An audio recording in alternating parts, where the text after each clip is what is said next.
কথা তখন আমি সংযুক্ত আছে। আজকে আসামের সবচেয়ে বঞ্চনা, সবচেয়ে অন্যায় আর অত্যাচারের মধ্যে যদি কেউ দিন কাটাইতেছে ওটা কারা? ওটা আমরা, ওটা আমরা। আজকে চারদিকে উচ্ছেদের নামে যে দামামা আর মন্ত্রী গোমুখে চিফ মিনিস্টার আরম্ভ করে মন্ত্রী বিধায়ক গোমুখে আমাকে প্রতি যে ঘৃণা, আমাকে প্রতি যে অন্যায় আর অভিশাপ, এই কথার বিরুদ্ধে কিন্তু প্রতিরোধ দাঁড়া করার সময় আইছে কিনা নাই? প্রতিরোধ আর প্রতিবাদ লাগবো কিনা নাই? যদি প্রতিরোধ আর প্রতিবাদ লাগে তার জন্য একক আর বলিষ্ঠ মঞ্চ এআইইউডিএফ দল, তাছাড়া আমরা অদ্বিতীয় কিছু না। এই রাজনীতির ময়দানে কেউ যদি আপোষহীনভাবে, বলিষ্ঠভাবে, যুক্তিযুক্তভাবে আর তথ্যগতভাবে যদি আওয়াজ তুলে, ওই দল কিন্তু বিগত 20 বছর আসামের রাজনীতিতে বিরোধী হিসাবে দায়িত্ব হলেও এআইইউডিএফ করছে, তার মধ্যে চোখের সামনে জল জল পটপট আর স্পষ্টভাবে দেখা গেছে। আজকে যে সংখ্যালঘু মানুষ দুর্দিনে পড়ে, আজকে দুর্দিনের ইতিহাস আজকে নতুন না। স্বাধীনোত্তর কালে থেকে স্বাধীনতার সময় দেখা গেছে যে কংগ্রেসের নেতৃত্বের যে সরকার ছিল, গোপীনাথ বরদলৈ শত সহস্র সরকারি মানুষ উচ্ছেদ করছে। তারপর কংগ্রেসের নেতৃত্বে বিমলা প্রসাদ চৌধুরীর সরকার ছিল, তারা আমাকে উচ্ছেদ করছে। আর কুইট ইন্ডিয়ান নামে তারা আমাকে দেশ ছেড়ে গাড়িয়ে ট্রাকে মানুষ এই দেশ পার করে পাকিস্তান পার করে দিচ্ছে। আমরা বলি নাই তাকে আধুনিক সংস্করণ হিমন্ত বিশ্ব শর্মা, তাকে আধুনিক সংস্করণ হিমন্ত বিশ্ব শর্মা। আর হিমন্ত বিশ্ব শর্মা হয়েছে হিটলার আর মুসলিমের আধুনিক একটা মুখোশ, আর বর্তমানের তাকে প্রতিনিধি হিমন্ত বিশ্ব শর্মা। যে কাম বিমলা প্রসাদ চৌধুরী, গোপীনাথ বরদলৈ করতো তার কংগ্রেসে, আর আজকে কারা করতেছে? আজকে হেমন্ত বিশ্ব শর্মা করতেছে। রাইতের আপনার আমার ভালোবাসার মানুষ, আমার আপনার আত্মীয় কুটুম্ব, আমার আপনার রক্তের মানুষ, যারা আমার মতন আপনার মতন চলাফেরা করে, আমার মতন আপনার মতন বাসা পায়, খানা খাদ্য পায়, কাপড় কিনতে, কাগজের সঙ্গে রাইতের আন্ডারে এই দেশের সীমানা পার করে দেয়। আমার আপনার কি ভালো লাগার কথা না দুঃখ লাগার কথা? দুঃখ লাগার কথা। বিদেশির নামে শত সহস্র মানুষকে রাতের আন্ডারে বাংলাদেশ সীমান্ত পার করে দেওয়ার মতন অমানবীয় ঘটনা আজকের এই জায়গায় ঘটতেছে। কারা স্টার্ট করতাম? বিমলা প্রসাদ চৌধুরী কংগ্রেস। আর আজকে কেনা করতেছে হেমন্ত বিশ্ব শর্মা বিজেপি। তারা কারা?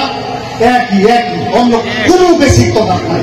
হ্যাঁ, তারা আমাকে গোপন শত্রু, বিজেপি আমাকে মুক্ত শত্রু তো বরাবরই। তা নয় আজকের দিনে একদম খোলাখুলি, সময় কম।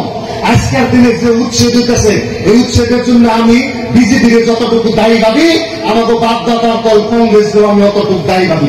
আমি কারো বদনাম করবো না, উচিত কথা মারির করে আমরা তবে উচিত কথা কইবার পারেন না। এই জাতির মানুষের নিজের অধিকার স্বাধিকার চাইবার পারেন না। সংবিধানে তো প্রত্যেকটা অধিকার আমি আপনি যদি আমার পয়লামের জড়িয়ে রাস্তায় খাইয়া যদি আদায় না করি, তাহলে কোনোদিনও আমাদের অধিকার পাইব না। ওদিকে সময় প্রতিরোধ গড়ে তোলা, সময় আন্দোলন গড়ে তোলা, সময় সঠিক সামাজিক, কর্তৃক, আর্থিক, রাজনৈতিক আন্দোলন গড়ে তোলা। কেনা করবো? কেন নেতৃত্ব নিব এই বঞ্চিত মজলুম মানুষের?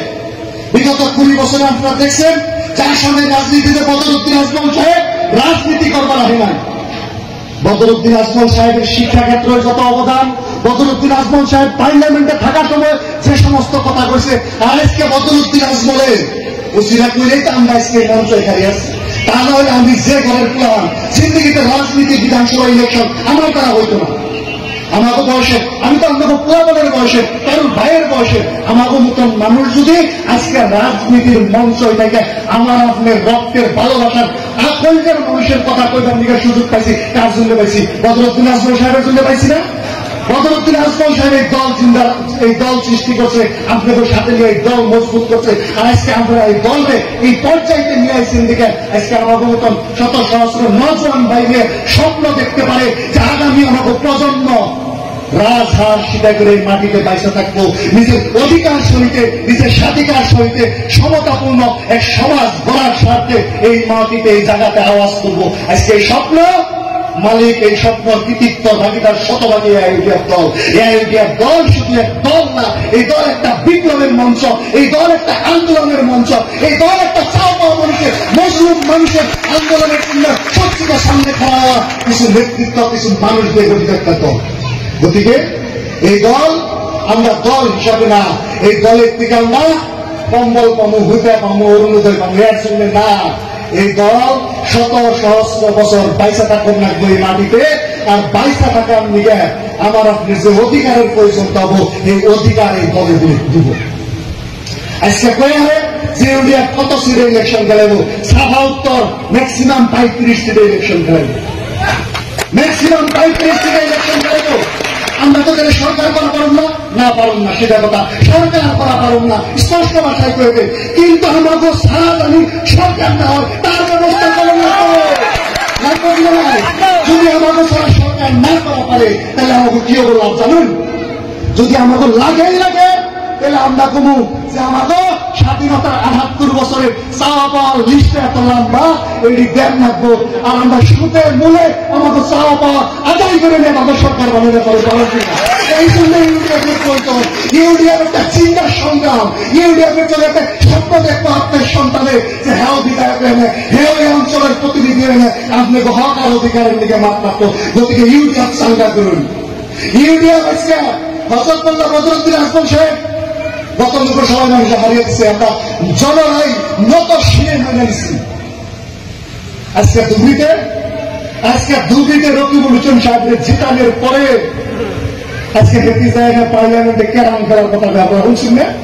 ক্যারাম খেলার কথা কয় বদরুদ্দিন আজমল সাহেব কত হিংসার দাবানলা পুরা সার খাওয়া ওই বিটিআরি লাখ লাখ মুসলমানের কথা উনি কইতো, পার্লামেন্টের ভিতরে নদী ভাঙ্গা মানুষে উসানো হওয়ার কথা উনি কইতো, আমাকে শিক্ষার কথা উনি কইতো, আমাকে মাটির অধিকারের কথা উনি কইতো, দলনের কথা উনি কইতো, বিশ্ববিদ্যালয়ের কথা। আজকে রকিবুল হোসেন সাহেবদের কয় দেখা মানুষ আমরা দুর্নীতি লোকসভার মানুষ আমরা প্রথমবারই বুঝে আসছি যে আমরা রক্ত হারিয়ে গোবর হাতে নিছি, রক্ত হারিয়ে গোবর হাতে নিছি। তা আমরা দেখলাম আসলে আমাকে ভুল হয়েছিল সিদ্ধান্ত দুর্নীতি লোকসভা মানুষ।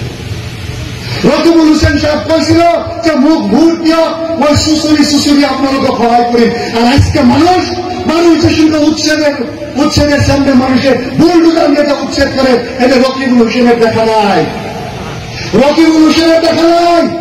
আজকে আমি আপনার ভাই, আপনার ছেলে, আমরা 2, 4, 10, 12 বিধায়ক যাই না ওই বন্দুকের সামনে, ওই বুলডোজারের সামনে খাওয়া হওয়ার সাহস আপনারা আমাকে দিচ্ছেন।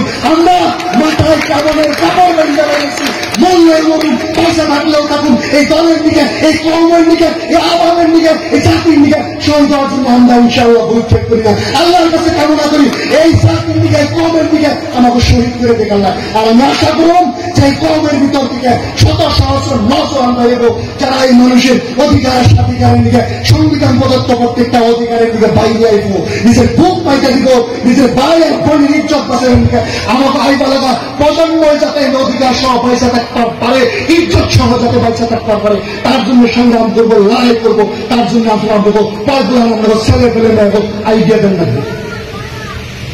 আজকে সারা সামনে উচ্ছেদের শতভাগ দায়ী যে কংগ্রেস, এই কথা আমরা বুঝছি। কারণ 1 টাকার কাগজ যদি আমাকে সরকারি খাসমারিতে বসবাস করা মানুষের মাটির পাট্টায় নাম লেখা দিত, বিভিন্ন জায়গায় নদী ভাঙ্গার ফলে যায় না বসবাস করা এই খাসমারির ঘরা কিন্তু যদি নাম লেখা দিত, আজকে যদি নদী পাট্টা থাকতো কেউ কি ভাঙা রাখত? এই সুযোগ টাকা আসার কিনা নাই, নিশ্চিত ভাবে আসা। আজকে যাবো বিদেশির নামে সীমান্ত পার করে দেয়, এই মানুষের নামে ত্রিপুরান্ডা এজিপি একটা সময় বানাইছে, তারপরে সুদীর্ঘ সময় কংগ্রেসের সুযোগ পাওয়ার পর তার সমাধান কি কথা কোনদিন করণের, বরঞ্চ রকিবুল হোসেন সাহেব গৃহমন্ত্রী থাকা কালে যারা এই চমরিয়া, হাসরি, কালাতুলি, মাতুলি, সুনতুলি, গড়াইমারি অঞ্চল থেকে আবার আসামে কাম করবার গেত, গুয়াহাটিতে রিক্সা চালাবার গেত, সবজি বেচত, তাদের 10 আঙ্গুলের ছাপ্পা রেখে বিদেশ বানাইছে। আজকের দিন উন্নতি সেতে চাইতেছে না, জানেন তো আপনারা? তাহলে তারা আমাকে মিত্র হইল কিভাবে? আমাকে বুড়ের টাকা আছে, আমরা বস্তা বেঁধা ভোট দিয়ে দেয়, না চাইলেও ভোট দিয়ে দেয়, তারপরে তারা আমাকে কোনো সহায় করে না, তারা আমাকে বিপদে ফেলায়, তারা আমাকে ভবিষ্যতের কথা চিন্তা করে না। তাহলে তাকে উপযুক্ত শিক্ষা দেওয়ার প্রয়োজনটা আছে। আর যার জন্য আসামের মানুষ তাদের ক্ষমতাচ্যুত করছে। কিন্তু দেখা গেল তাদের থেকেও বেশি জালিম ক্ষমতায় বসছে। রাজনীতি বা গণতন্ত্রতে বেশি খারাপের থেকে একটু কম খারাপের বাছাই করা উচিত। কিন্তু কম খারাপের মধ্যে যদি আমরা যারা পেলাম যে সরকার গঠনের ইন্ডিয়া না অঙ্ক যদি কিভাবে করা যায়, তাহলে তাদের গায়ের মধ্যে বইলে কিন্তু কানাদায় করা যায়। আর এটা আমরা করার কারণ না।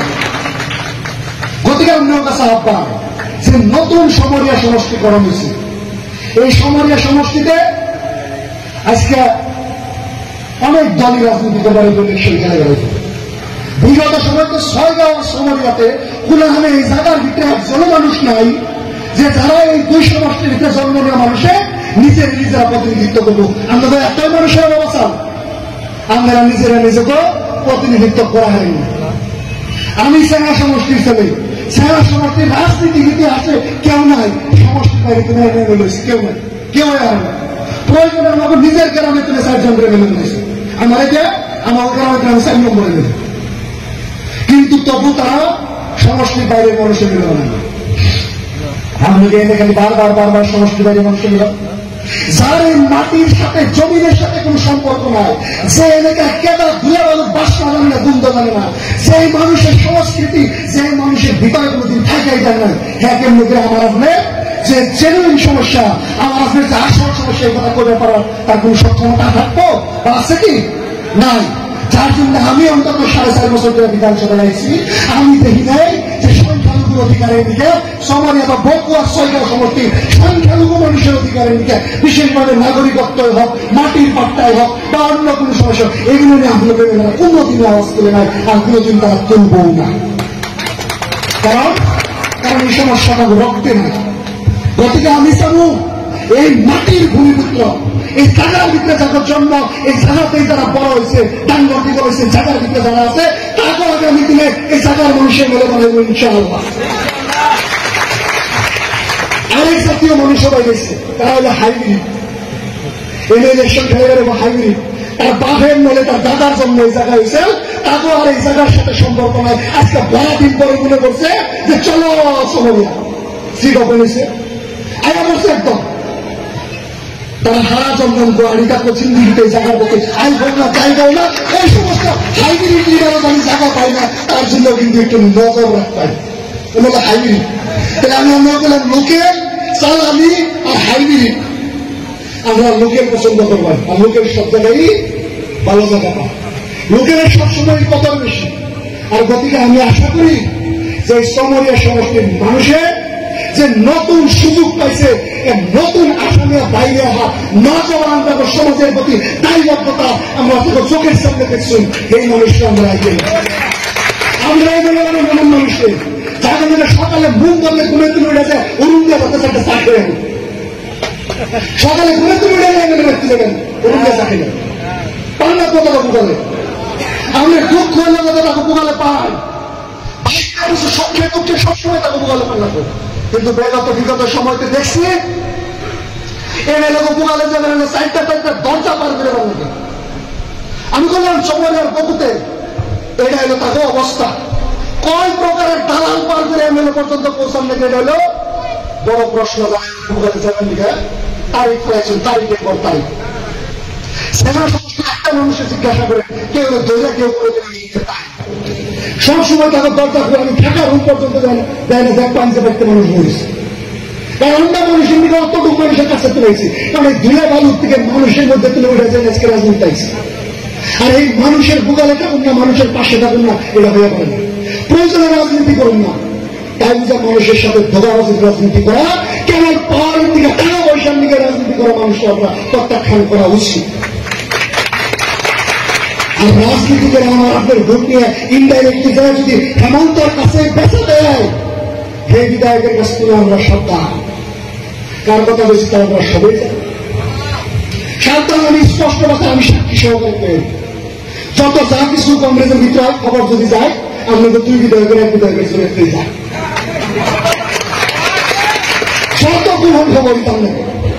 আমি দেখছি যে আমরা বিধানসভায় থাকি, তো আমরাও তো ভারতের একটু মনে তাকিয়ে গেছি, আর চলন ফিরন তাদের কথাবার্তাতে সবকিছুতে যদি জালিমের সাথে তার সম্পর্ক থাকে, যদি মানুষের সাথে কোনো সম্পর্ক না থাকে।